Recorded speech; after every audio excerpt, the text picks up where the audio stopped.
সুজির বরফি বা সুজির হালুয়া খেতে কিন্তু দারুণ লাগে। আসসালামু আলাইকুম ওয়া রাহমাতুল্লাহি ওয়া বারাকাতুহু। আবারও হাজির হলাম আপনাদের মাঝে ভিন্ন স্বাদের একটি রেসিপি নিয়ে। তো আজকে আপনাদের মাঝে শেয়ার করতে যাচ্ছি সুজির হালুয়া বা বরফি যে যেটাই বলেন। তো প্রথমে লাগছে আমার ঘি। আমি ঘি দিয়ে দিব হচ্ছে 2 টেবিল চামচ। এখন ঘিটাকে আমি একটু ভেজে নিব, যাতে ঘিয়ে যে ফ্লেভারটা আছে সেটা যেন খুব সুন্দরভাবে ফুটে ওঠে। তো ঘিটা ভাজা হয়ে গিয়েছে, এখন আমি দিয়ে দিব 1 কাপ সুজি। সুজিটাও আমি খুব ভালোভাবে ভেজে নিব, তবে অবশ্যই চুলাটা কিন্তু আপনারা চুলার হাইট বা তাপ যে যাই বলেন এটা কমিয়ে নিতে হবে, মানে লোতে রেখে কিন্তু সুজিগুলো ভেজে নিতে হবে। সুজিগুলো ভেজে নেওয়ার পরে এর মধ্যে দিয়ে দিলাম দারচিনি, এলাচ আর হচ্ছে কিশমিশ। দারচিনি এলাচ সামান্য পরিমাণ দিয়েছি। এরপরে দিয়ে দিলাম 1/2 কাপ নারকেল কোড়ানো। তো এখনও আবার খুব ভালোভাবে ভেজে নিচ্ছি। সবগুলো উপকরণ খুব ভালোভাবে মিশিয়ে নিতে হবে। এভাবে সুজির হালুয়া রান্না করলে খেতে কিন্তু ভীষণ মজা লাগে। তো আমি কিন্তু একেবারে মিডিয়াম আঁচে এই সুজিগুলো ভেজে নিচ্ছি।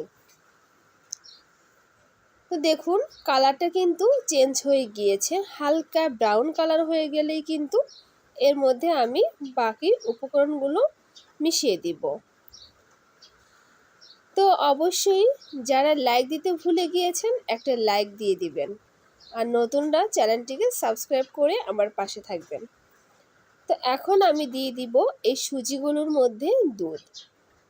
আপনারা চাইলে দুধের পরিবর্তে পানিও দিতে পারেন, তবে দুধ দিলে কিন্তু খেতে ভীষণ ভালো লাগে। আমি এই লিকুইড দুধগুলো খুব ভালোভাবে ফুটিয়ে তারপর রেখে দিয়েছিলাম। এরপর আমি দিয়ে দিলাম 1 কাপ লাল চিনি। এই চিনিগুলো হাতে বানানো হয়েছে, তাই কিন্তু দেখতে লাল কালার, মানে আখের চিনি এগুলো। তো এখন আমি খুব ভালোভাবে নেড়ে চেড়ে পানিটাকে শুকিয়ে নিব। আমি তো পানি দিইনি, সরি, দুধটাকে শুকিয়ে নিব। মিষ্টির ব্যালেন্স ঠিক রাখার জন্য আমি সামান্য পরিমাণ লবণ দিয়ে দিলাম। এখন আবার খুব ভালোভাবে মিশিয়ে নিব, যাতে লবণ সম্পূর্ণ সুজির গায়ে লেগে যায়। তো এরপরে আমি এই সুজিগুলোকে একটা ট্রেতে ঢেলে নিব। আপনারা আপনাদের পছন্দ অনুযায়ী যে কোনো কিছুতে ঢেলে নিতে পারেন। তো আমি একটা ট্রে নিয়েছি, এর গায়ে একটু ঘি মেখে রেখেছিলাম। এখন এই মিশ্রণটাকে আমি ট্রের মধ্যে ঢেলে নিব। তো আশা করি আমার এই আজকের ভিডিও আপনাদের অনেক ভালো লেগেছে। যদি ভালো লেগে থাকে তাহলে লাইক, কমেন্ট, শেয়ার করে দিবেন। আর যদি কোনো ভুল ত্রুটি হয়ে থাকে তাহলে ক্ষমা করে দিবেন।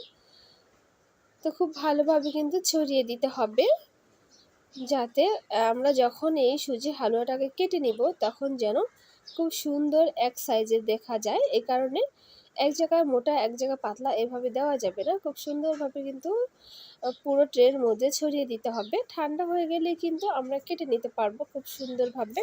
নর্মাল তাপমাত্রায় রেখে কিন্তু আমি এই সুজির মিশ্রণটাকে ঠান্ডা করে নিয়েছি এবং একেবারে কেটে কুটে আপনাদের সামনে নিয়ে হাজির হয়েছি। তো ভুলবশত অফ ক্যামেরাতে কেটে নিয়েছি, তাই আর দেখাতে পারলাম না। আজকের মতো বিদায়। আসসালামু আলাইকুম।